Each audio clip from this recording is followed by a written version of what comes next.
और आइए अब शुरू करते हैं मुंबई मेट्रो।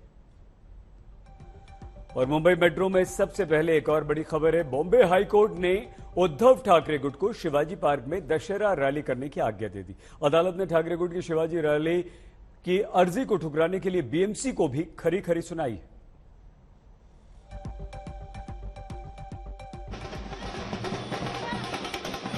56 साल के इतिहास में ये शायद पहली बार होगा जब शिव सैनिक दशहरा रैली करने की इजाजत मिलने पर इस तरह जश्न मना रहे हों।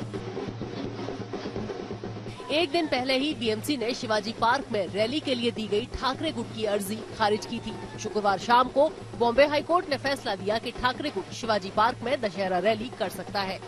कोर्ट यानी हम कहते न्याय देवता हमारी श्रद्धा है और वही श्रद्धा या विश्वास आज उसका अनुभव हम कर रहे हैं।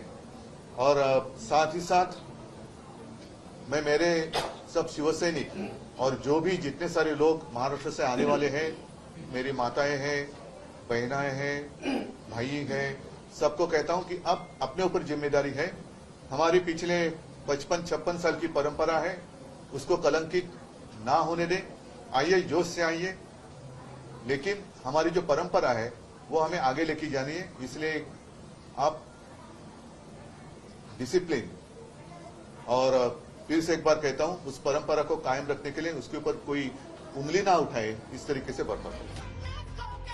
मुंबई में पिछले 2 साल से शिवसेना की दशहरा रैली कोरोना की वजह से एक हॉल में सीमित सदस्यों के साथ हो रही थी। इस साल शिवसेना में टूट के बाद शिवाजी पार्क में रैली करना उद्धव ठाकरे के लिए सांकेतिक रूप से बहुत अहमियत रखता है। तो ये मालूम था, ये 1966 से हमारा ट्रेडिशन था। बाला साहब ठाकरे जी वहां पर रैली करते थे, वो लोगों को संबोधित करते थे।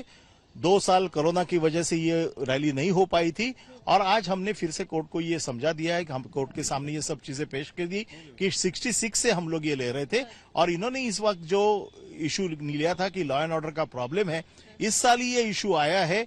कोर्ट ने इसको ऑब्जर्व किया है कि ये इशू जो है वो पुलिस की जिम्मेदारी है, पुलिस इसको देखेगी और पॉलिटिकल पार्टियों की भी जिम्मेदारी है लॉ एंड ऑर्डर सिचुएशन को संभालने। ठाकरे गुट ने 22 अगस्त को शिवाजी पार्क में रैली के लिए अर्जी दी थी। 1 महीने बाद भी बीएमसी से कोई जवाब नहीं मिला तो ठाकरे गुट बॉम्बे हाई कोर्ट चला गया। उसके बाद बीएमसी ने गुरुवार को ठाकरे गुट और शिंदे गुट की याचिका खारिज कर दी। शिंदे गुट ने भी ठाकरे गुट की अर्जी के बाद 30 अगस्त को अपनी अर्जी शिवाजी पार्क में दशहरा रैली करने के लिए बीएमसी को दी थी। पर बॉम्बे हाई कोर्ट को ठाकरे गुट की अर्जी खारिज करने का बीएमसी का फैसला न्याय संगत नहीं लगा। कोर्ट ने फैसले में कहा, हमारी नजर में बीएमसी का फैसला सही नहीं है। याचिकाकर्ता को पहले भी शिवाजी पार्क में रैली की इजाजत मिली है। बीएमसी का इस आधार पर अर्जी खारिज करना कि शिवाजी पार्क में रैली की एक और अर्जी आई है, बीएमसी की इस दलील के पीछे कोई तथ्य नहीं है। साफ तौर पर बीएमसी ने अपनी शक्ति का दुरुपयोग किया है। माननीय उच्च न्यायालय ने दोनों को भी लगाया तमाचे। एक तमाचा तो पुलिस को लगाया, दूसरा तमाचा महापालिका को लगाया। जिस महापालिका ने पिछले 50 साल अनुमति दी, वो महापालिका आड़ी जाती है। मुझे आज याद जाते हैं, सर्वोच्च न्यायालय ने एक बार कहा था, सीबीआई तो पिंजरे का पोपट है, तो पिंजरे में रहने वाले जो है, तो ऐसे लोग जिस तरह से अधिकारी बर्ताव कर रहे हैं। कोर्ट ने इस बात पर भी हैरानी जताई कि बीएमसी ठाकरे गुट की अर्जी पर 1 महीने बैठी रही, पर 20 सितंबर को जब ठाकरे गुट कोर्ट गया तो अचानक से बीएमसी एक्टिव हो गई और ठाकरे गुट की अर्जी खारिज कर दी।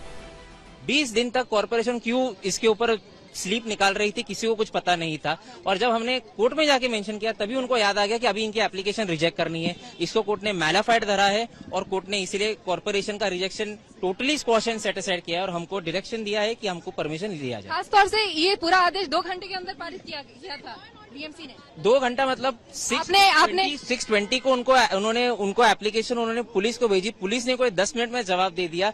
10 मिनट के बाद में इन्होंने हमको रिजेक्शन दे दिया। ये काफी दिखाता है कि क्या चल रहा था पीछे। और वो भी तब जब आपका यहाँ पे पेटिशन कोर्ट में हमने सुबह जब मेंशन की थी उसी दिन इन्होंने सब ये सब किया, तो इसीलिए कोर्ट ने ये सब अपना निर्णय उसी हिसाब से दिया है। शिंदे गुट की ओर से गुरुवार को हाई कोर्ट में इस मामले को लेकर शिंदे गुट ने अपील की थी कि बॉम्बे हाई कोर्ट ठाकरे गुट की याचिका को ना सुने, क्योंकि वो असली शिवसेना नहीं है। असली शिवसेना कौन है, इस मसले पर सुप्रीम कोर्ट चुनाव आयोग में मामला चल रहा है और उसमें अड़चन आ सकती है। मगर कोर्ट ने शिंदे गुट की याचिका खारिज कर दी। के जो पॉइंट है एकनाथ शिंदे ग्रुप का, वो यहाँ पर कंसिडर करने की कोई जरूरत नहीं है। हमने जो शिवसेना ने जो पिटीशन फाइल किया है वो इस डिस्प्यूट में जा नहीं रहा है, तो वो जा नहीं सकते, इसीलिए उनके पास कोई लोकस नहीं है और इसीलिए उनका रिजेक्ट कर दिया। शिंदे गुट कह रहा है कि वो फैसला पढ़ने के बाद सुप्रीम कोर्ट जाने पर फैसला लेगा। लेकिन कोर्ट ने अगर जो निर्णय दिया होगा उनका हम सम्मान रखते हैं, लेकिन जो दसरा मेलावा है वो शुरू हुआ था, बाळा साहब की टैगलाइन थी कि हिंदुत्ववादी विचारसरणीचे सोनं लुटण्याकरता, हिंदुत्ववादी विचार के लिए उनमें शामिल होने के लिए आप दसरा मेलावा को आजिए, दसरा मेळाव्याला या, अशा इस तरह का टैगलाइन बाळा साहब की थी।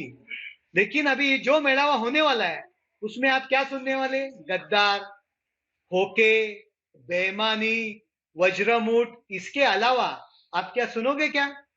और इनको क्या अधिकार है हिंदुत्ववादी विचारसरणी का बात करने की? जो आदमी दाऊद का साथीदार है, दाऊद देशद्रोही है, देश के खिलाफ उन्होंने काम किए है, वो कोर्ट में जेल में अंदर होने के बाद भी वो मंत्रिमंडल में आखिरी तक था, उनको क्या अधिकार है? उद्धव ठाकरे ने भले ही ये सांकेतिक लड़ाई जीत ली हो, पर उनका बड़ा इम्तिहान बीएमसी चुनाव में होगा। ऋतिक भालेकर के साथ विद्या, मुंबई आज तक। मुंबई मेट्रो में आज के लिए बस इतना ही। आप प्लीज अपना बहुत ख्याल रखें।